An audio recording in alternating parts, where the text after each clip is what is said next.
The rain poured heavily that evening, drumming against the windows of the small run-down nursing home at the edge of town. Inside, the dimly lit hallways smelled of stale air and loneliness, a place where forgotten souls sat in silence, waiting for visitors who never came. Among them was an elderly woman, her frail hands trembling as she clutched an old photograph close to her chest. Her name was Margaret, a mother who had once given everything for her son, only to be left behind when she needed him the most. Just 2 months ago, her life had been completely different. She had lived in the home she and her late husband built, where every corner held memories of laughter, love, and the warmth of family. But everything changed the day her son, Daniel, walked in with a cold expression she had never seen before. His words cut through the air like a knife. "Mom, you're a burden to me." Margaret's heart had shattered in that moment. She had always believed that the love between a mother and child was unbreakable, that the sacrifices she made for Daniel would be remembered, honored even. She had worked tirelessly, often skipping meals just to ensure he had everything he needed. Growing up, she had stayed up late helping him with homework, held him close when he was sick, and cheered for him at every school event. But none of that seemed to matter now.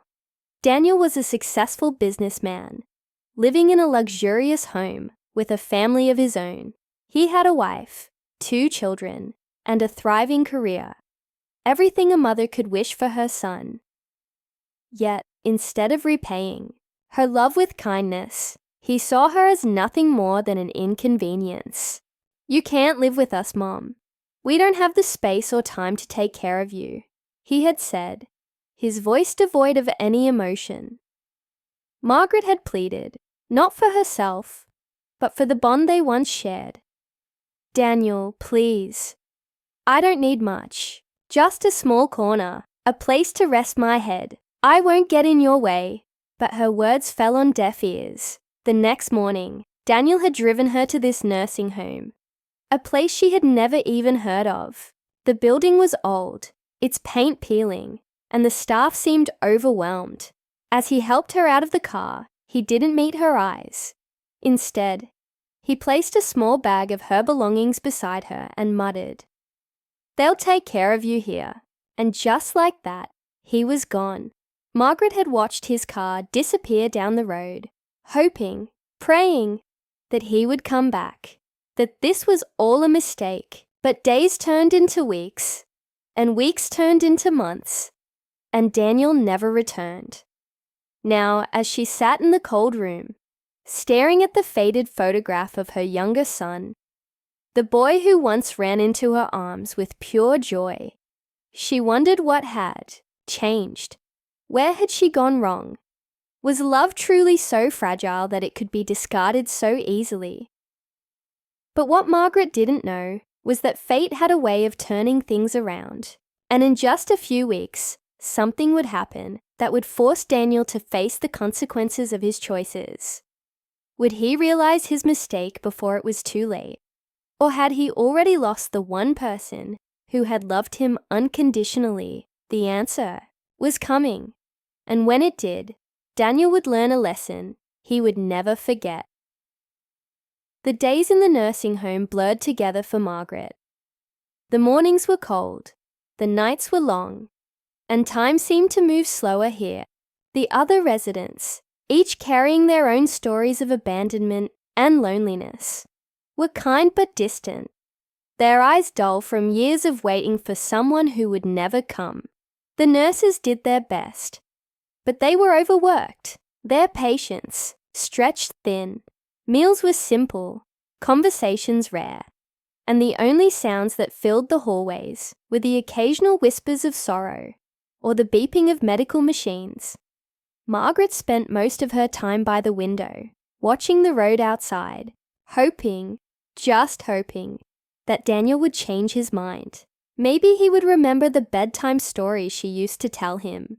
Maybe he would remember how she stayed up all night when he had a fever, or how she worked double shifts just to buy him the sneakers he had wanted so badly. Maybe, just maybe, her son would walk through those doors and take her home. But weeks passed, then a month, then 2.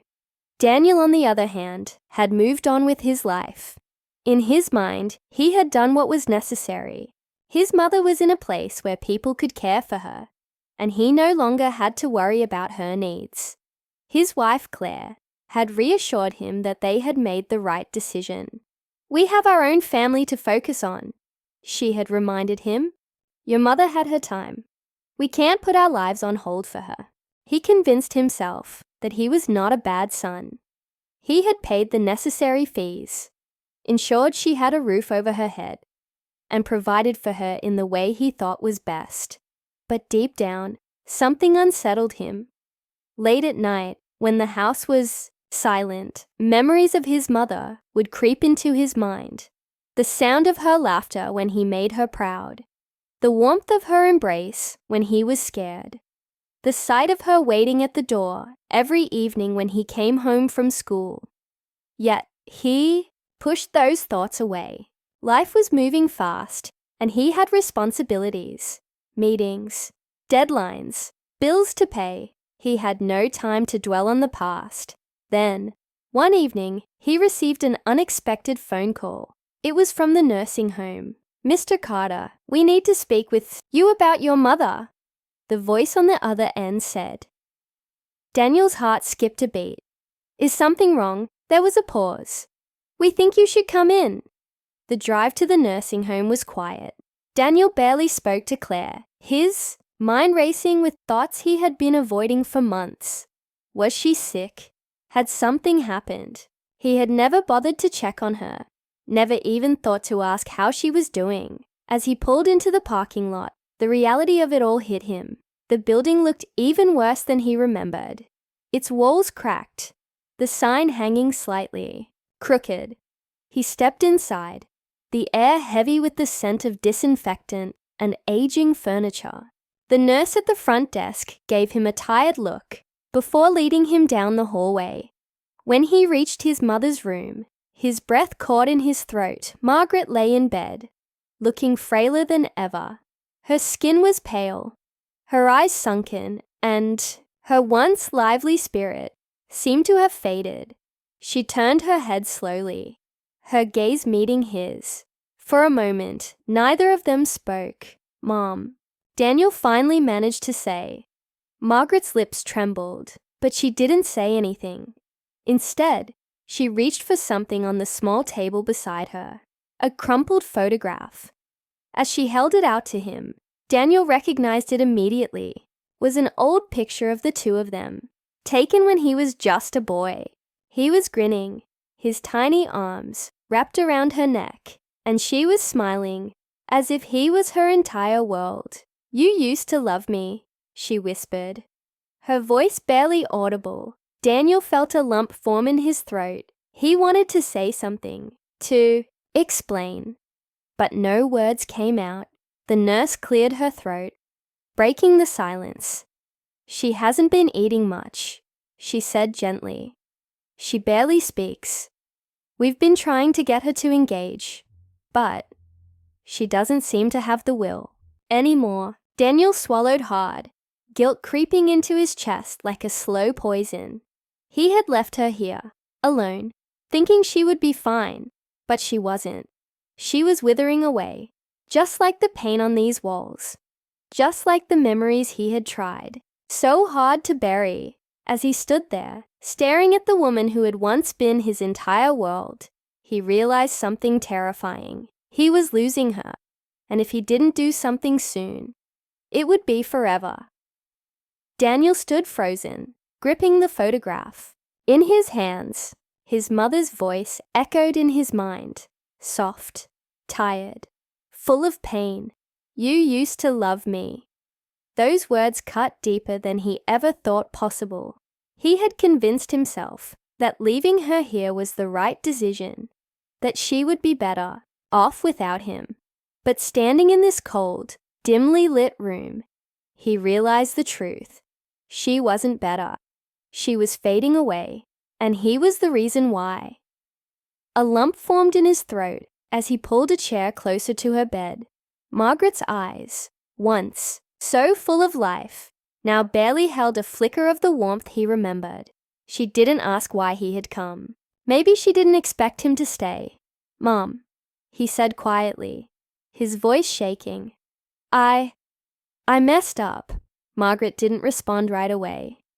Her frail fingers toyed with the edge of her blanket, as if she was searching for the right words. "I prayed every night, Daniel," she whispered, not looking at him. "Not for myself, but for you. That one day, you'd remember." His chest tightened. He had been so blind, so caught up in his own life, that he had forgotten the woman who had given up everything for him. She had been his first home, his greatest protector, his biggest supporter, and in return, he had abandoned her.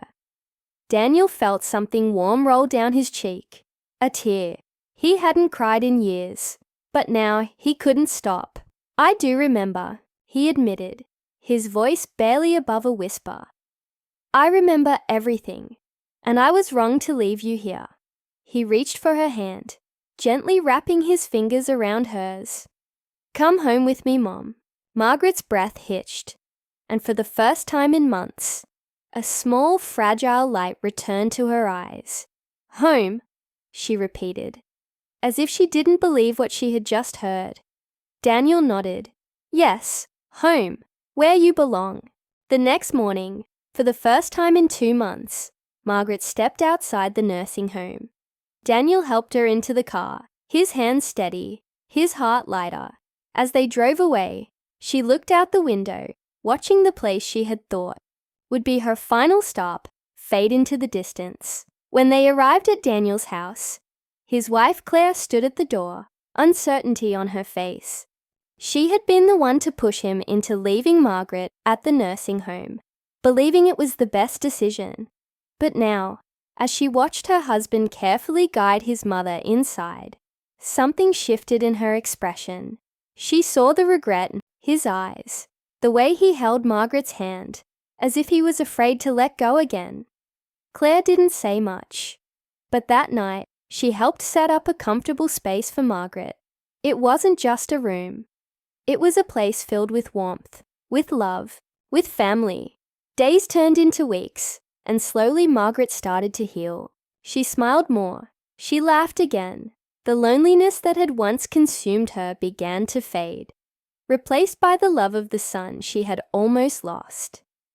One evening, as she sat by the window, watching Daniel play with his children in the yard, she felt something she hadn't felt in a long time: peace. She turned her gaze to the sky, whispering a silent prayer, not for herself this time, but for every mother who had ever felt forgotten. Because love, no matter how lost, always finds its way home.